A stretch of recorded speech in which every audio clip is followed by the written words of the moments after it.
बस हम तो इच्छा मृत्यु चाहते हैं, बस अब कुछ भी नहीं है उनसे, वो मारेंगे, उनसे तो अच्छा है कि हम इच्छा मृत्यु।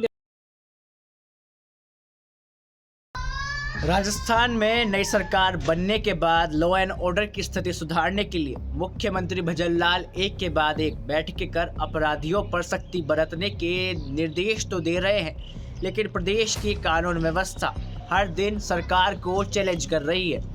दरअसल सचिन पायलट के चुनावी क्षेत्र टोंक में एक ऐसा मामला सामने आया है जो हुकूमत और हुक्मराने के धोते दावों की पोल खोल रहा है। दरअसल राजस्थान की नवाबी नगरी टोंक जिले में बाहुबलियों और दबंगों से परेशान एक विधवा महिला ने अपने इकलौते बेटे और 3 बेटियों के साथ राजस्थान के मुख्यमंत्री भजनलाल से इच्छा मृत्यु की मांग की है।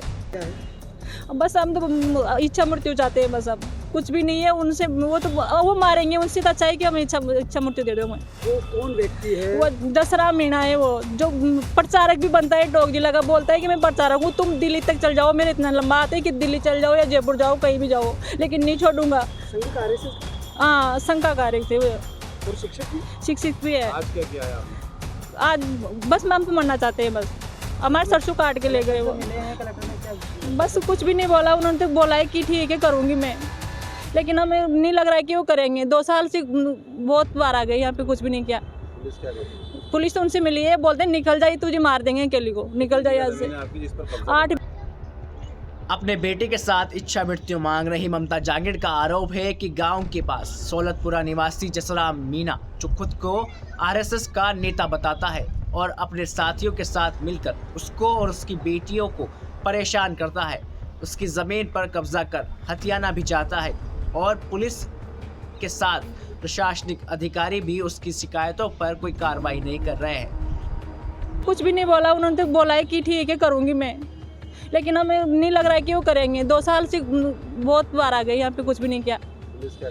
पुलिस तो उनसे मिली है, बोलते हैं निकल जाए, तुझे मार देंगे अकेली को, निकल जाए यहाँ से।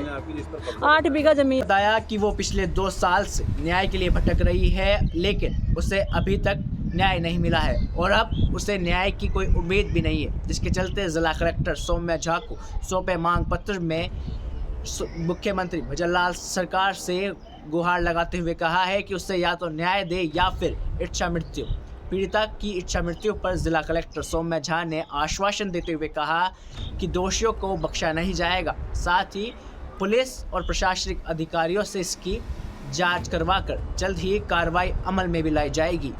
देखिए, अभी एक महिला ने हमारे पास मुख्यमंत्री जी के नाम से ज्ञापन दिया है, जिसमें उन्होंने कहा है कि उनकी ज़मीन पे कुछ लोग अतिक्रमण करने की कोशिश कर रहे हैं, कब्ज़ा करने की कोशिश कर रहे हैं और इनका ये कहना है कि यदि कब्ज़ा मुक्त नहीं किया गया और इनकी ज़मीन इनको वापस नहीं दी गई तो आगे चल के इच्छा मृत्यु की गुहार लगा सकती है। तो इस संबंध में चूँकि ज़मीन इनकी है, इन्हीं के नाम के है, तो इनको यही कहा गया है कि एक तो एसडीएम कोर्ट में दावा भी दे दें कि कब्ज़ा इनको वापस दिया जाए, साथ ही हम एसपी साहब की रिपोर्ट भी ले रहे हैं कि आखिर ये क्या समस्या है। और इनका ये भी कहना था कि इन्होंने पुलिस में भी कंप्लेंट की लेकिन वहाँ से कोई मदद नहीं मिली, तो उस संबंध में भी हम रिपोर्ट दे रहे हैं। जल्द कार्रवाई होगी? कार्रवाई बिल्कुल जल्द होगी। इनफैक्ट इन्हीं के बारे में कल परसों रात को भी हमें 12 बजे फ़ोन आया था कि किसी महिला के खेत में कोई अतिक्रमण हो रहा है, तो उस टाइम भी हमने पुलिस की टीम भेज के अतिक्रमण को रुकवाया था। तो वही महिला आज आई हैं, उन्होंने कहा है कि ये बार समस्या हो रही है, तो ये समस्या वापस पैदा ना हो, इसके लिए भी हम वहीं पीड़िता की बेटी मनोकामना ने भी बताया कि वो भी आईएएस अफसर बनना चाहती है और पढ़ लिख कर कुछ करना चाहती है, लेकिन दबंगों की धमकियों से उसका भी जीना माहौल कर रखा है। उसने भी मुख्यमंत्री भजनलाल से कार्रवाई की गुहार लगाई है। हमें भी आईएएस बनना है, टीचर बनना है, कुछ तो करेंगे। अब पैसे नहीं है तो कहाँ से कोचिंग करे, कहाँ से पढ़ाई करे। कितना डर रहता है। इसी के साथ पीड़िता के इकलौते बेटे ने कहा है कि लगातार धमकियों से वह और उसका परिवार दहशत में है, घर से बाहर भी नहीं निकल पा रहे हैं।